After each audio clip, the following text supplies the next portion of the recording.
आज हम सीखेंगे भिन्नों को संख्या रेखा पर कैसे दर्शाते हैं तथा उचित भिन्न क्या होती है, विषम भिन्न क्या होती है और मिश्रित भिन्न क्या होती है। तो पहले हम भिन्नों के प्रकारों के बारे में सीखते हैं। देखो, उचित भिन्न क्या होती है। उचित भिन्न ऐसी भिन्न को कहते हैं जिसका अंश जो होता है हर से छोटा होता है।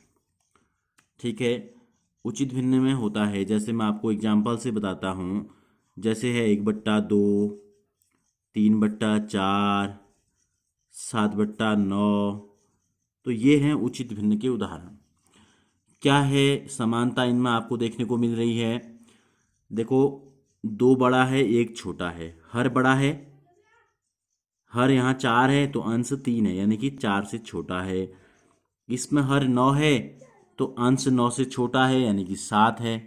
ठीक है, तो क्या इन तीनों उदाहरणों में क्या खासियत थी। इन सब में ये था कि अंश जो है वो सदैव छोटा होता है हर से। ठीक हो गया। और इसका जो मान आता है, जब हम इनका मान निकालेंगे, यानी कि जब हम 2 का भाग देंगे 1 में, या 4 का भाग देंगे 3 में, या 9 का भाग देंगे हम 7 में, तो इनका जो मान आता है वो मान हमेशा आता है 1 से छोटा। ठीक है, तीनों धनात्मक हैं तो यानी कि 1 और 0 और 1 के बीच में आता है। ठीक हो गया, 1 से छोटा होता है सबका मान। तो ऐसी भिन्न कहलाती है उचित भिन्न। 2 क्या है, हर का 2 का मतलब है किसी पूर्ण संख्या को 2 बराबर भागों में बांटा गया है, और अंश 1 का मतलब है उन 2 भागों में से हमने एक भाग को चुन लिया है।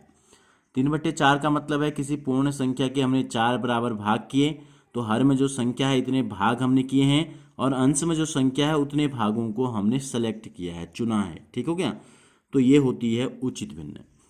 दूसरे नंबर में आती है विषम भिन्न आती है। तो विषम भिन्न किसे कहते हैं।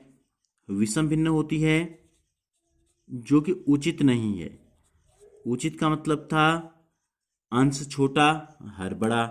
तो विषम में क्या होता है, इसका उल्टा है। जैसे हमने ले लिया 4/3, 3/4 यहाँ है, हम इसको ले लें 4/3 हमने ले लिया, या 7/9 का उल्टा 9/7 हमने ले लिया, या 10/3 हम ले लें, 8/5 ले लें। तो देखो, इनमें क्या समानता है, जो उदाहरण हमने आपको दिखाए हैं इन सब में। अब पहले हर यहाँ बड़ा था, अब यहाँ हर छोटा हो गया है। देखो, 3 4 से छोटा है, 7 अंश 9 से छोटा है, हर 3 अंश 10 से छोटा है। तो ये भिन्न यहाँ क्या होता है, इन विषम भिन्नों में अंश बड़ा है हर से, तो ये कहलाती हैं विषम भिन्न।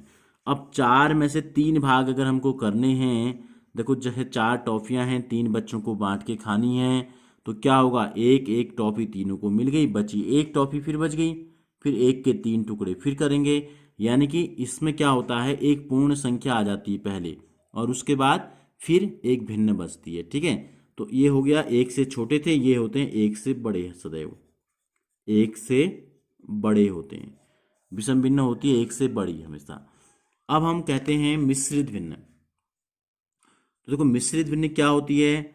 मिश्रित भिन्न ये 2 भिन्नों का ही मिक्सचर है।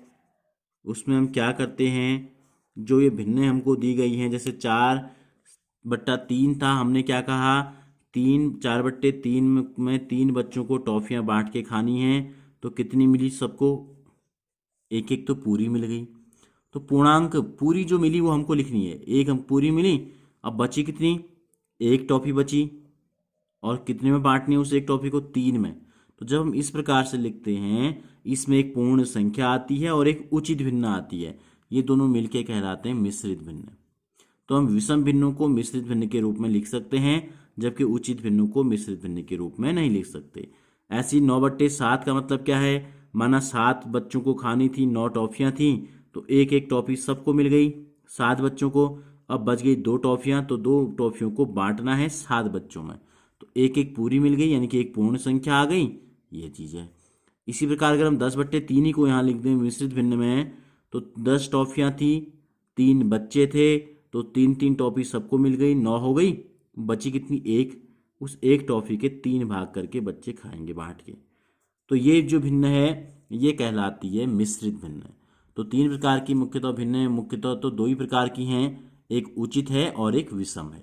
और मिश्रित में हम क्या करते हैं, विषम भिन्न को हम मिश्रित भिन्न के रूप में परिवर्तित कर सकते हैं। ठीक हो गया। अब हम आते हैं आपकी प्रश्नावली में। तो प्रश्नावली 7.2 का जो पहला प्रश्न है, संख्या रेखाएं खींचिए और उन पर निम्नलिखित भिन्नों को बिंदु रूप में दर्शाइए। तो हमको 3 प्रश्न इसके अंतर्गत दिए गए हैं, एक है ए, एक है बी और एक है सी। तो ए में देखो क्या है, पहले वाले को छोड़ के बाकी तीनों के हर में क्या है, 4 है, बट्टे 4 बट्टे 4 बट्टे 4। और इनके अंशों को देख लो, 1 2 से छोटा है, 1 4 से छोटा है, 3 4 से छोटा है, यानी कि 3 की 3 क्या हो गई, उचित भिन्न हो गई। और 4 बट्टे 4 का मतलब क्या है, 4 टॉफियों को 4 बच्चों में अगर बांटेंगे तो क्या होगा, सबको पूरी पूरी मिल जाएगी एक एक टॉफी। तो ये एक पूर्णांक है, पूरा इसका मान है 1। तो हम क्या करेंगे, जब हम इन भिन्नों को दर्शाएंगे तो सबसे पहला काम हमारा क्या है, एक रेखा खींचना। और उस रेखा में ये बराबर भाग हमको करने हैं, 4 बराबर भाग करने हैं उसके। तो देखो, एक तो तीनों क्या है, उचित भिन्न है। और मैंने आपको इससे पहले भी बताया कि उचित भिन्न को क्या करते हैं, उचित भिन्न का जो मान होता है वो 0 और 1 के बीच में होता है, 1 से छोटा होता है। तो जो लाइन हम खींचेंगे, एक लाइन हमने खींची, ठीक है, इस लाइन को दोनों तरफ आपको तीर का निशान दिखाना है क्योंकि संख्या रेखा है। और एक कोने में हमने लेना है 0। देखो 4 की 4 धनात्मक हैं, तो 0 से इस दिशा में आएंगी दाईं तरफ को 4 की 4 धनात्मक संख्याएं।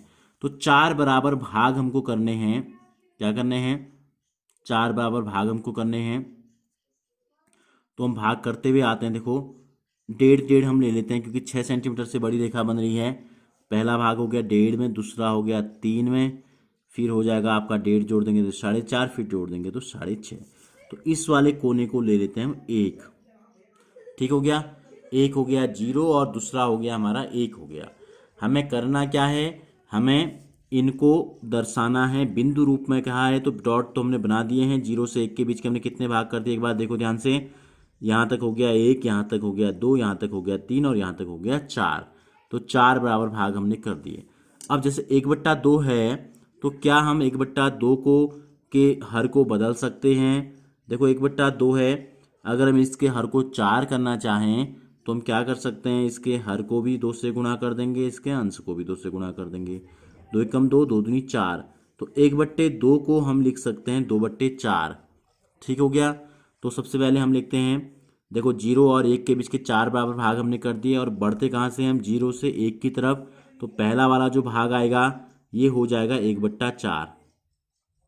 ठीक हो गया, ये हमको दिखाना था। दूसरा हो जाएगा 2/4, क्या है 2/4, या क्या बोलते हैं इसको, हमने क्या दिया है आपको, यहाँ हमको दिया है 1/2, क्या दिया है 1/2 हमको दिया है। तो पहला भाग, दूसरा भाग, तीसरा जो हो जाएगा वो क्या हो जाएगा 3/4। ठीक है, और 1 का मतलब है 4/4। यहाँ देख लो आप, 4/4 अगर हम लिखें, 4 में 4 का भाग दें तो क्या आता है, 1 आता है। 1 लिखा है हमने पहले से, तो इसको हम दिखा देंगे 4/4। तो ए में जो संख्या हमको दी गई थी वो इस प्रकार से संख्या रेखा पर उनको दर्शाते हैं। अब आते हैं बी में। बी में क्या है, देख लो 8 8 8 8, यानी कि हमको 8 बराबर भाग करने हैं और सबके अंश जो हैं 8 से छोटे हैं। तो फिर वही हम करेंगे काम, क्या काम करेंगे हम एक लाइन खींचेंगे। हमको 8 बराबर टुकड़े करने हैं, तो कोशिश करो कि 8 से बड़ी लाइन हम खींचें। ठीक है, तो हम 8 से बड़ी लाइन खींचते हैं। देखो ये एक लाइन हमने खींच दी। तो सबसे पहले क्या काम करना है आपको, इधर 0, इधर तीर के निशान लगा देने हैं। फिर क्या काम करना है, देखो ये 4 की 4 संख्याएं प्लस में हैं, धनात्मक हैं, तो यहाँ लगा दो 0, क्योंकि धन संख्याएं जो होंगी 0 से दाहिनी तरफ होती हैं। अब इसके 8 बराबर भाग कर देते हैं। क्या कर देते हैं, 0 से हम शुरू कर रहे हैं, तो ये तो हो गया हमारा 8 भैया। ठीक है, अब यहाँ डॉट लगा देते हैं, प्रत्येक में क्या लगा देते हैं, ये हो गया 1 बिंदु, 2 में दूसरा भाग, 3 सेंटीमीटर में तीसरा, 4 सेंटीमीटर पे चौथा, 5 सेंटीमीटर पे पाँचवा, 6 पे छठा, 7 में सातवां, 8वां हो गया 8वां। तो इसको हम ले लें 1। तो 8 बराबर भाग हुए या नहीं हुए इसकी एक बार जांच कर लो आराम से। यहाँ तक 1 हो गया, यहाँ तक 2, यहाँ तक 3, यहाँ तक 4, यहाँ तक 5, यहाँ तक 6, यहाँ तक 7 और यहाँ तक 8। हमको दिखाना है पहला 1/8। तो 0 से जब हम 1 की तरफ जाएंगे तो पहला क्या आ गया 1/8, दूसरा 2/8, तीसरा 3/8 क्रम से पूछें, और चौथे में पूछा है 7/8। ये हो गया 4/8, 5/8, 6/8 और ये हो गया 7/8। तो बिंदु रूप में दर्शाने के लिए कहा था, ये यहाँ हमने डॉट आपके लगा दिए हैं। ठीक हो गया। तो ये हो गया हमारा बी में। अब सी में देखो थोड़ा सा चेंजेज हैं। क्या चेंजेज क्या हैं? यहाँ 5 5 5 5 तो सब में ठीक है, 5 बराबर भाग हमें करने हैं। ऊपर 5 से छोटा, ऊपर 5 से छोटा, ऊपर 5 से छोटा, लेकिन 1 में 5 से बड़ा है। तो 1 2 3 जो है उचित भिन्न है और 8/5 जो है विषम भिन्न है। तो विषम भिन्न का मान क्या होता है? हमने आपको बताया था, हाँ, सदैव 1 से बड़ा होता है। तो ये 1 2 3 तो 0 से 1 के बीच में आ जाएंगे और ये 0 से 1 के बीच में नहीं आएगा। तो हम क्या करते हैं, अगर हम इसको मिश्रित भिन्न में बदलें तो 5 8 टॉफियों को 5 बच्चों को अगर बांट के खाना है तो एक एक टॉफी तो सबको पूरी मिल जाएगी, 5 बचेंगी 3। तो 1 सही 3/5 है। ठीक है। तो पूर्णांक जो आगे आ रहा है वो 1 आ रहा है, तो ये संख्या 1 के बाद आएगी। तो हमने एक लाइन यहाँ खींच दी इस प्रकार से।